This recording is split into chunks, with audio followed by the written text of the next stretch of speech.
My vision is to see communication bring people together and strengthen relationships, not drive them apart. Let's take a moment and think about it. If you could turn your greatest enemy into an ally, wouldn't you? Think of all the time you would save in fighting them. Wouldn't you be stronger together if you understood one another and could work toward a common goal? Language and communication is powerful. What if we all understood how to use language and specific communication tactics to create greater understanding of one another and strengthen relationships rather than break them? I guarantee you that the news would look quite different. And I imagine you would find relationships in your own life to be a fair bit easier too. The world is composed of relationships. It's the foundation of everything that we do day in and day out. There are bad relationships, good ones, ones that shouldn't exist but do, ones that should exist but don't. And all relationships are based on communication, whether it be verbal or nonverbal. I first began to understand this in college when I studied journalism. And I eventually came to realize that the written and spoken word could make or break a relationship simply based on the language used. And not only specific language, but also the timing of that language, the frequency, the tone, and even the pace. Not to mention differences in ethnic languages or cultural differences. And when you add all of those elements together, it becomes no wonder that miscommunications happen so frequently and that relationships are damaged or even prevented from forming in the first place. With so many factors contributing to miscommunication, it's a miracle that successful communication between two opposing parties ever even occurs. My vision is to bridge that gap in miscommunications. So admittedly, I've struggled with my own personal vision these past few months. I've always had a pretty clear vision of what I was striving to achieve professionally, but recent politics at my job have clouded that vision. At first, I thought that meant my vision was lost, and that perhaps I didn't even really know what I was meant to do professionally. However, I've realized that politics will always exist in any job.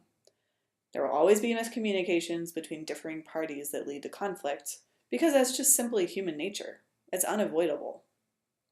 I've also had the realization that my power and passion lie in being a mediator, a translator, someone who brings opposing viewpoints together and helps translate when there is a communication breakdown when relationships are on the rocks. In the current situation at my job, there's a substantial divide between top leadership and the rest of the staff. As a director, I'm caught in the middle between my direct reports and my bosses.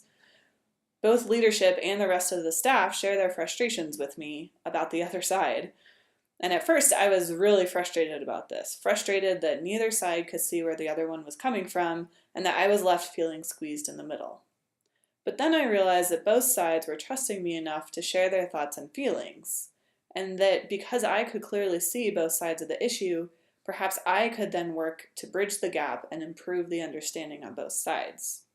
Instead of shying away from miscommunications and opposing parties, my vision is to bring those with differing viewpoints together using open and honest communication that bridges gaps as opposed to driving wedges. So I'm not just talking about communication between people. It even extends to animals, and it has the same power in the animal world as in the human world. I'm a big animal lover. I have a mini farm at home, dogs, cats, chickens, ducks.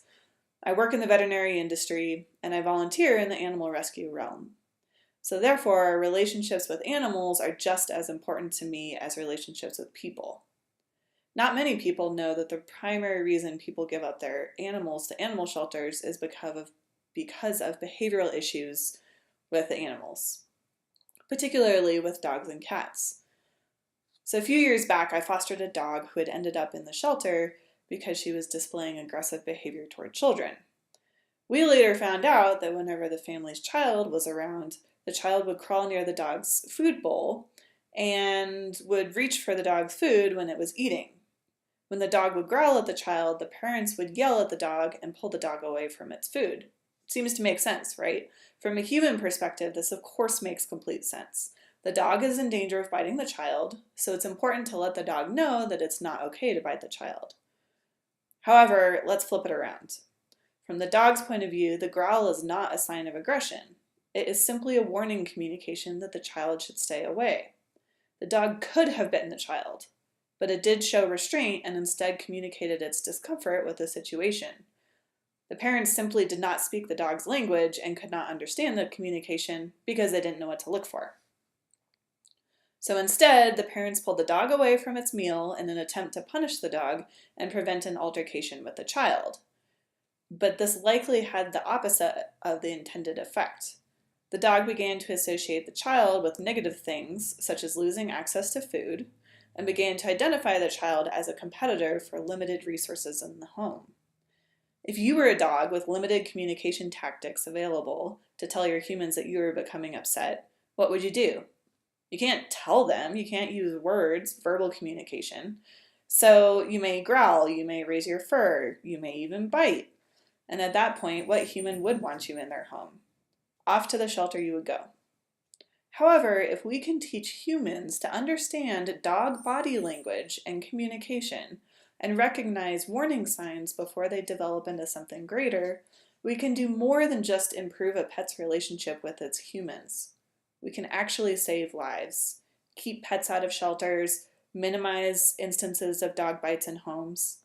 That is the power of communication and relationships, not just for people, but for animals as well. At the end of the day, every interaction in this world comes down to a relationship and the communication that shapes it. Communication can bring individuals closer together or drive them further apart. My vision is to maximize communication to bring opposing sides together and strengthen relationships.